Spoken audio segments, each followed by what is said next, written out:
আসসালামু আলাইকুম। আমরা সৃজনশীলের গ ঘ এগুলো নিয়ে অনেক বেশি ব্যস্ত থাকি, খুবই ন্যাচারাল।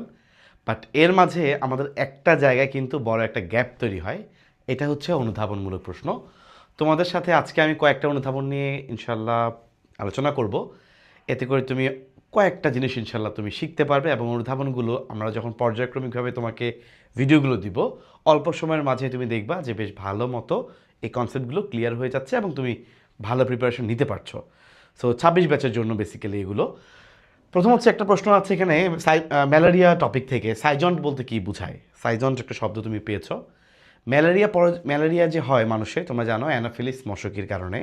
অ্যানাফিলিস মশকি যখন মানুষকে কামড় দেয়, তখন ওই মশকি থেকে স্পোরোজয়েট মানুষের বডিতে প্রবেশ করে। তো বিভিন্ন ধাপ হয়, বিভিন্ন ধাপ টাপ হয়ে যকৃতে, খেয়াল করে দেখো, যকৃতের মধ্যে, এমনকি শুধু যকৃত না, লোহিত রক্তকণিকা, দুই জায়গায় দেখা যায়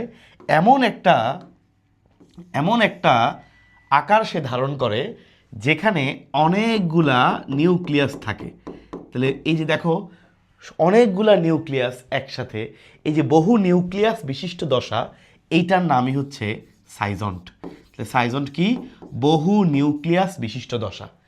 সাইজন শব্দের অর্থ আসলে ভাগ করা, অন্ট মানে সত্তা, যেই সত্তা বারবার ভাগ হয়। এই যে নিউক্লিয়াসটা একটা থেকে দুইটা, দুইটা থেকে চারটা, চারটা থেকে আটটা, এরকম বারবার ভাগ হয়ে মুক্তভাবে বিভাজিত হয়ে অনেকগুলো নিউক্লিয়াস তৈরি করেছে, যেগুলো পরবর্তীতে প্রত্যেকটা একটা করে কোষে রূপান্তরিত হবে। ওকে, তাহলে এই যে বহু নিউক্লিয়াস বিশিষ্ট এই দশা, এর নামই হলো সাইজন্ট। এটা আমরা যকৃতের মধ্যে যেরকম পাই।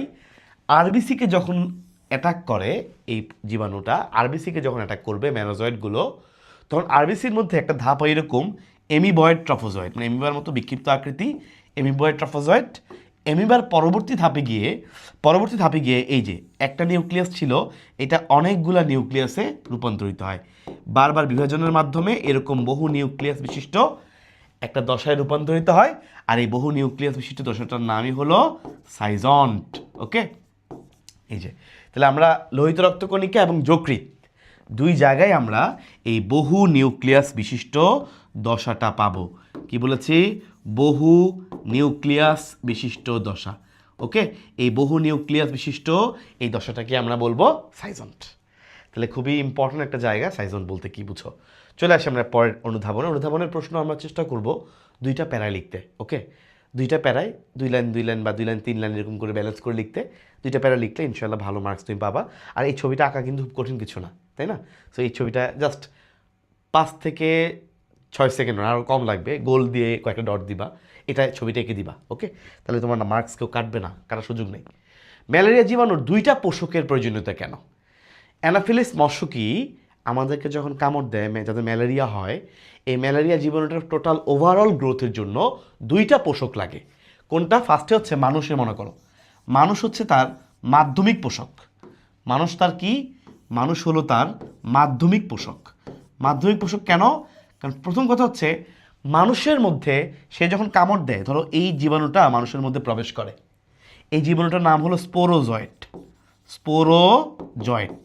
ওকে, এই জীবাণুটা বিভিন্ন ধাপে ধাপে গিয়ে, একবার গিয়ে যকৃতে অ্যাটাক করে, যকৃতের পরে গিয়ে আলটিমেটলি লোহিত রক্তকণিকাকে অ্যাটাক করে। সো এটা অ্যাটাকের উপর থাকে, এখানে কোনো প্রকারের ডিরেক্টলি কোনো গ্যামেট সৃষ্টি হয় না, এবং কোনো জনন, গ্যামেটগুলো যে মিলিত হবে, জনন হবে, ওইটাও হয় না। তাহলে এখানে আলটিমেটলি যকৃতকে অ্যাটাক করবে, যকৃতের মধ্যে বিভিন্ন ধাপ শেষে যকৃত কোষটাকে ধ্বংস করে এগুলো বের হয়ে রক্তে এসে লোহিত রক্তকণিকা অ্যাটাক করবে, করে আলটিমেটলি দুইটা মাইক্রো এবং ম্যাক্রো, ছোট এবং বড় সাইজের দুইটা ভিন্ন ভিন্ন রকমের কোষ তৈরি করে। আমরা এগুলিকে বলি micro macro gametocyte, not gamete, not জনন কোষ। ওকে, মাইক্রো গ্যামিটোসাইট, আর বড়গুলোকে বলে ম্যাক্রো গ্যামিটোসাইট, ছোটোগুলো মাইক্রো। এই ছোটোগুলো থেকে পরবর্তীতে ওর নিজের বডির মধ্যে,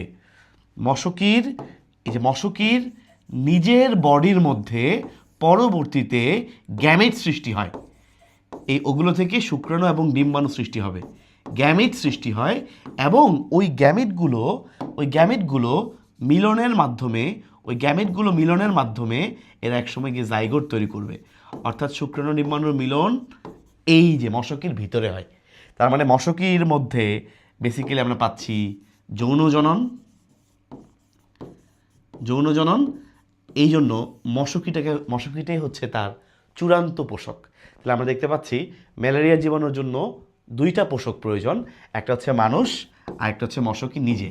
তাহলে মশকি যখন তোমাকে কামড় দিবে, তোমার শরীরে জীবাণুটা ঢোকার পরে এটা প্রসেসিং হয়ে আলটিমেটলি লোহিত রক্তকণিকা থেকে দুই ধরনের গেমিটোসাইট তৈরি হবে। এই যে একটা হচ্ছে মাইক্রো গেমিটোসাইট, মাইক্রো মানে ছোট, আরেকটা হলো macro gametocyte, not gamete. Okay, these are gametocyte. আমি একটু একটা লিখে দিই, মাইক্রো গেমিটোসাইট।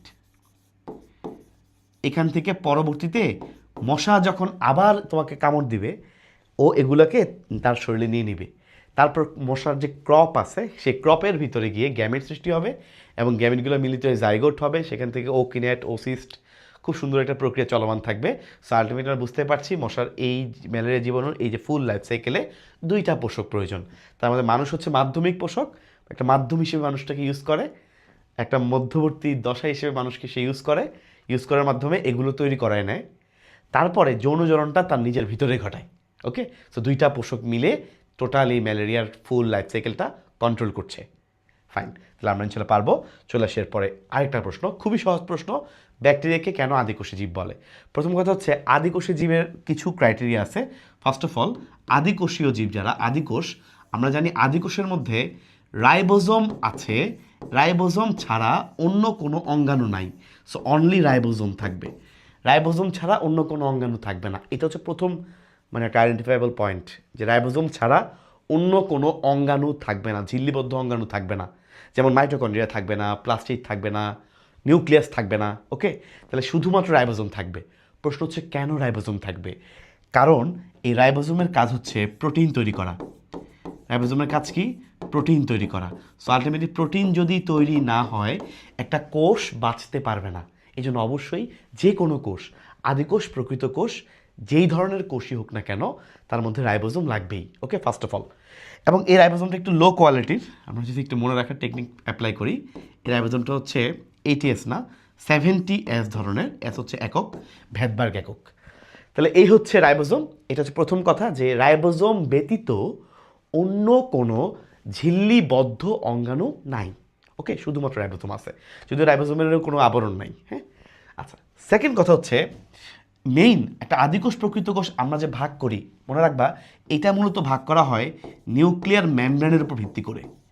নিউক্লিয়ার মেমব্রেন অর্থাৎ নিউক্লিয়াসের উপরে, নিউক্লিয়াসের কাভার করে, তোমরা সবাই জানো, এই যে ধরো এটা হচ্ছে নিউক্লিওলাস, এই হচ্ছে নিউক্লিয়ার রেটিকুলাম, এটাকে কাভার করে এটা চারপাশে থাকে এই যে নিউক্লিয়ার মেমব্রেন। তোমরা সবাই জানো হয়তো বা নিউক্লিয়াসের ঝিল্লি বা নিউক্লিয়াসের মেমব্রেন। ওকে, এটাকে কাভার করে থাকে এই যে নিউক্লিয়াসের মেমব্রেন থাকে। এই জিনিসটা খুবই ইম্পর্টেন্ট, এই মেমব্রেনটা খুবই ইম্পর্টেন্ট। যদি নিউক্লিয়ার মেমব্রেন থাকে, এটা ডেফিনেটলি প্রকৃত কোষ। আর যদি নিউক্লিয়ার মেমব্রেন না থাকে, এটা হবে আদিকোষ। ওকে, তার মানে নিউক্লিয়ার মেমব্রেন আদিকোষে থাকে না। আমরা জানি ব্যাকটেরিয়ার ক্ষেত্রে নিউক্লিয়ার মেমব্রেন থাকে না। কি হয় তাহলে সেখানে? ব্যাকটেরিয়াতে দেখা যায় নিউক্লিয়ার বস্তু, ডিএনএটা এমনি ছড়ানো থাকে, মুক্তভাবে ছড়ানো থাকে। এই যে মুক্তভাবে এভাবে ছড়ানো থাকে। হ্যাঁ, এভাবে ছড়ানো থাকে, উপরে কোনো এক্সট্রা আবরণ, এই যে সুন্দর একটা আবরণ দিয়ে আবৃত ছিল, এই ধরনের কোনো আবরণ ভিতরে থাকে না। ওকে, যদি আবরণ থাকতো তাহলে কেমন হইতো? এই যে এই টাইপের হইতো। ধরো যদি আবরণ থাকতো তাহলে এই যে এখানে এরকম একটা আবরণ থাকতো, মনে করো এরকম কোনো আবরণ নাই। ওকে, তাহলে নিউক্লিয়ার বস্তুটা, ডিএনএটা মুক্তভাবে একদম ওপেন ছড়ায় আছে। এটাই কিন্তু ব্যাকটেরিয়ার বৈশিষ্ট্য। এবং এই যে নিউক্লিয়ার বস্তু ছড়ায় আছে, এটাকে আমরা বলি নিউক্লিওয়েড। নিউক্লিয়াসের মতো, নট নিউক্লিয়াস। কারণ নিউক্লিয়াস হতে গেলে তার এই যে নিউক্লিয়ার মেমব্রেন এটা থাকতে হবে, এটা তো নাই। এখানে জাস্ট মুক্তভাবে ছড়ানো আছে, এই জন্য আমরা এটাকে বলি নিউক্লিওয়েড। কি বলি? Nucleoid. Okay, so we call it nucleoid. এটা নিউক্লিয়াসের মতো, এটা নিউক্লিয়াস না কিন্তু। হ্যাঁ, এটা হচ্ছে নিউক্লিয়াসের মতো, এই জন্য আমরা বলি নিউক্লিওয়েড। ওকে, তাহলে এই জন্য এই দুইটা পয়েন্ট তুমি ব্যাখ্যা করবা। তো তোমার ইনশাল্লাহ হয়ে যাবে। কেন এটা আদিকোষীয় জীব। ওকে, মেইনলি ফার্স্ট অফ অল এটা তুমি ফার্স্টে অ্যান্সার করতে পারো, সেকেন্ডলি তুমি এই পয়েন্টটা দিতে পারো, মোটামুটি তোমার কাজ হয়ে যাচ্ছে। পয়েন্ট আগে পরে সমস্যা না, দুইটা পয়েন্ট দুইটা আলাদা প্যারা করে লিখবা, তাহলে তোমার মার্কস ভালো আসবে। আর আমি একটা ব্যাকটেরিয়ার ছবি কিনছি, তুমি দেখতে পাচ্ছ হয়তো বা, এই ছবি আঁকতে আমার সর্বোচ্চ আমার 4 থেকে 5 সেকেন্ড লাগবে যদি আমি পারি। যে এটা হচ্ছে প্লাজমিড। ওকে, আর তার রাইবোজোমটা দিয়ে দিতে পারো, এখানে রাইবোজোম শেষ, আর খুব বেশি কিছু দেওয়ার দরকার নাই। ওকে, তাহলে চিত্র ব্যাকটেরিয়া এটার একটা ক্রাইটেরিয়া, ছবি দিলে পরবর্তী প্রশ্নের জন্য ভালো ইমপ্রেশন থাকে, নাম্বার কাটার সুযোগ থাকে না। ওকে, তাহলে আমরা আলহামদুলিল্লাহ 3টা অনুধাবন পড়লাম। সো তোমরা যারা এইচএসসি 26 ব্যাচের, তোমাদের জন্য কিন্তু পাওয়ার প্লের প্রোমো কোড আছে এখন, PP1000। এই প্রোমো কোডটা অ্যাপ্লাই করলে তুমি 1000 টাকা ডিসকাউন্টে এই তোমার 26 ব্যাচের ফাইনাল রিভিশন ব্যাচে তুমি অ্যাড হতে পারবা। তোমার যে সকল অধ্যায়ের সমস্যা তুমি চাইলে শুধুমাত্র ওই অধ্যায়গুলোও ক্লাস করতে পারবা।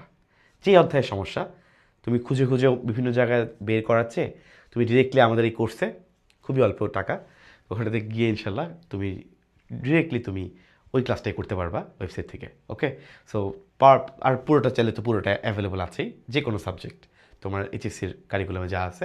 সো PP1000 এই প্রোমো কোডটা অ্যাপ্লাই করতে পারো। It's a very good chance, very good deal. ইনশাল্লাহ তোমাদের সাথে অলরেডি ভাইয়ের দেখা হয়েছে অনেক ক্লাসে, ইনশাল্লাহ সামনে আরও অনেক ক্লাসে দেখা হবে। আশা করি তোমাদের এই ছোট্ট ভিডিওটা কাজে আসবে। সবাই অনেক ভালো থেকো, সুস্থ থেকো। আল্লাহ হাফেজ।